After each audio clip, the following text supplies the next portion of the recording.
Nós temos que falar em segurança alimentar, a dúvida que muitos países têm, nosso secretário de Barueri, que está aqui também com a nossa vereadora Mari, dizer para vocês que tem alguns conceitos que é sempre bom nós gravarmos nas nossas mentes, que é a diferença entre food security e o food safety. Então, o food security, ele vem, resumindo essa palavra bonitinha em inglês, mas ela trata de quantidade suficiente para que as pessoas possam ter acesso ao alimento. E o food safety é a comida de qualidade, aquela comida boa, que vai estar em todos os padrões para que as pessoas possam se alimentar. E o terceiro ponto, que acho que é, de certa forma, uma novidade, que eu acrescento em nome do Brasil, é a confiabilidade. Então, eu sei que tem comida boa no mundo, eu sei que tem qualidade, a planta está saudável, o produto saudável, mas eu terei como fazer compromissos para serem cumpridos e essas pessoas e esses países cumprirão os nossos contratos? Essa dúvida sempre tem de quem produz pouco alimentos, como é o caso aqui da região, dos países árabes, e ficam às vezes, preocupados de que esses alimentos importados possam não chegar até lá, até aqui. Então, eu começo falando especialmente para os nossos amigos dos países árabes que estão aqui, especialmente de Dubai e Abu Dhabi e de tantos outros, que o Brasil tem números impressionantes. Vou falar um pouquinho devagar para a intérprete não perder nos números, Dório, mas vou cumprir o horário. Bom, o Brasil e os Estados Unidos são os dois países, a Europa não é um país, são vários países na Europa.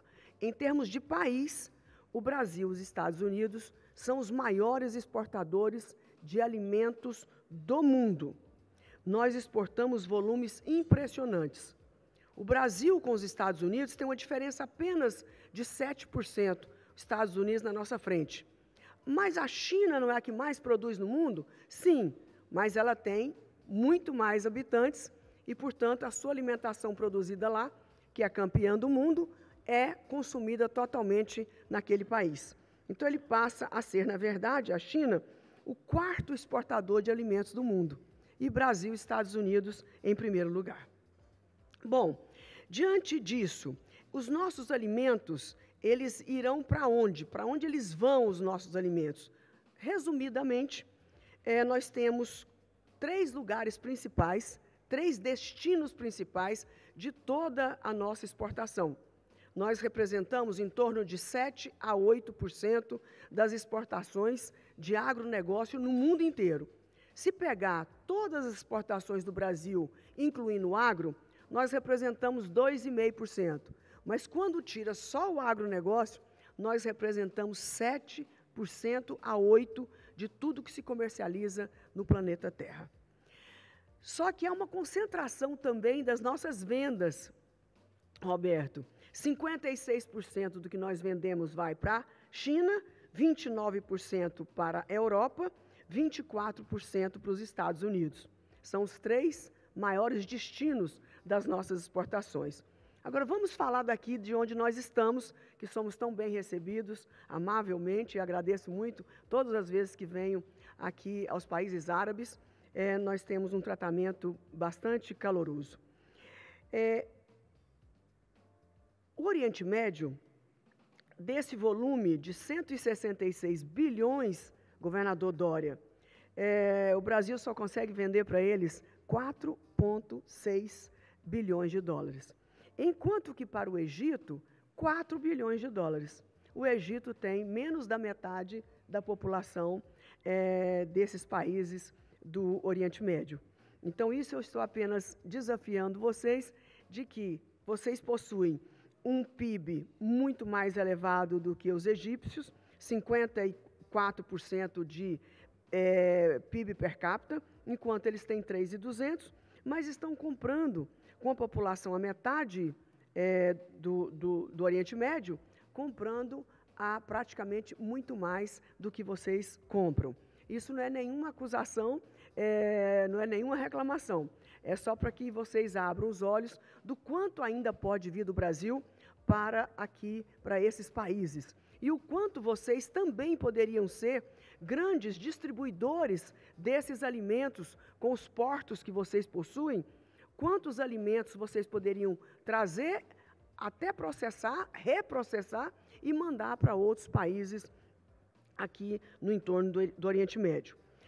E essa quantidade de alimentos, Kátia, ela é sustentável? Nós teremos ela até quando? É simples, porque os números denunciam isso. No ano de 2000, eu poderia começar na década de 70, mas eu estou encolhendo o tempo. Na época de 2000, no ano de 2000, nós exportávamos 20 bilhões de dólares. 20 bilhões de dólares. 23 anos depois, que a conta está em 2023, nós exportamos 166 bilhões de dólares. Nós tivemos um aumento em apenas 23 anos, nós conseguimos aumentar a nossa venda em produtos em 730%, senador. 730%. Mas com um detalhe curioso e extraordinário. Nesse mesmo período, nós tivemos um subsídio, Roberto sabe muito bem disso, permitido pela OMC, de acordo com o valor bruto da produção, para fazer essa mágica desse aumento de produção. Muitos podem pensar, aposto que o Brasil deu muito dinheiro para os produtores. Não. A OMC permite que nós possamos gastar até 8% do valor bruto da produção. De tudo que eu vendi do agro, 8% pode ser usado em subsídio. O Brasil usou 5%. Os Estados Unidos, no mesmo período, usou 28% a 30% de subvenção, de acordo com o seu valor bruto da produção. E a Europa não foi diferente. Usou de 27% a 28% de subvenção, muito acima do que a OMC determina para os países. Isso quer dizer que nós não tínhamos e não temos os recursos para fazer subvenção. Em troca disso, por essa situação do nosso país, nós procuramos fazer, então, do limão uma limonada, ou, para aqueles que conhecem, também dá para fazer uma caipirinha. E assim nós corremos atrás de melhorar a produtividade, com as nossas universidades, com a Embrapa, pilotando tudo isso, uma decisão política importante, e nós, então, corremos atrás do prejuízo, por sermos, eu não gosto da palavra pobre, mas por termos poucos recursos no nosso tesouro, nós, então, ganhamos deles, mas ganhamos de goleada, levando a produtividade. Bom, então, e aí? A pergunta para terminar, que meu tempo está 40 assim. Para terminar, nós conseguimos responder à FAO definitivamente o que ela espera de nós? A FAO espera de nós, desde muitos anos atrás, e isso nós já fizemos muito depois dessa previsão, ela não retomou essa previsão, mas, coisa de 10, 15 anos atrás, a FAO colocou uma lista de países e a responsabilidade de cada país para alimentar mais 1 bilhão e 800 mil pessoas em 2050. Colocou para o Brasil, em primeiro lugar, uma expectativa de aumento de produção de 40%. Brasil, aumente 40%, porque nós vamos precisar de vocês em 2050. Estados Unidos, aumente 24%, porque nós vamos precisar de vocês em 2050. Foi as duas maiores exigências, depois vem para 12, 10, 8. Então, o Brasil é visto pela FAO como esse grande potencial de responder a pergunta que aqui me foi colocada. E essa mágica, Kátia, como será? Nós vamos desmatar o Brasil inteiro? Nós vamos desmatar a floresta amazônica? Nós vamos desmatar todo o cerrado? Não. Eu não estou falando de nenhum palmo de desmatamento. Mas também deixo registrado que não é proibido desmatar no Brasil. Não pode ter desmatamento ilegal. Mas se for dentro das normas e das regras, ainda é permitido, sim, desmatamento. Então, mas mesmo assim, podendo, essa contabilidade não inclui desmatamentos novos legais. Dos ilegais nós nem comentamos. Nesse sentido, senhores, irmãos árabes, nós temos um país de tamanho continental, vocês sabem disso.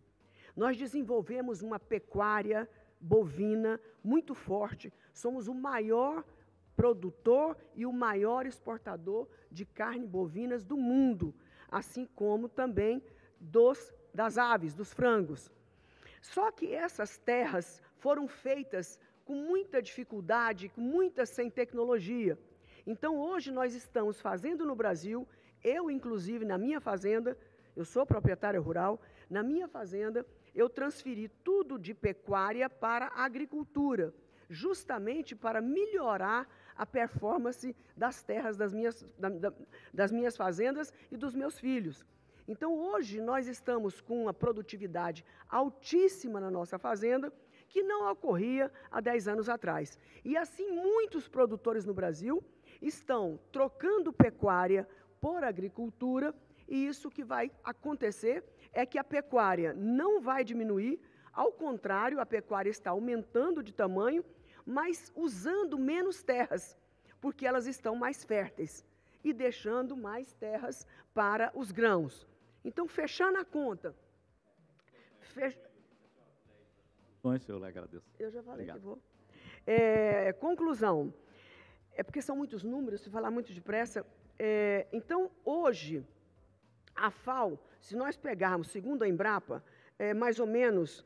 Só de terra degradada, de fazenda que não está boa para a pecuária, se nós pegarmos os 26 milhões de hectares e mais um pouco de melhora na própria agricultura, nós teremos disponíveis mais 36 milhões de hectares. Isso significa que nós vamos sair de 325 milhões de toneladas e chegar em 2050 produzindo 600 milhões de toneladas. E esse tanto de alimento dá para alimentar quantas pessoas? Hoje, com os 325 que nós temos, nós alimentamos 800 milhões de pessoas. Lá em 2050, aumentando em 75%. A FAO pediu quanto? 40%. Nós conseguimos aumentar em 75% e nós vamos alimentar de 1,2 bilhão de pessoas a 1,4 bilhões de pessoas. Muito obrigada.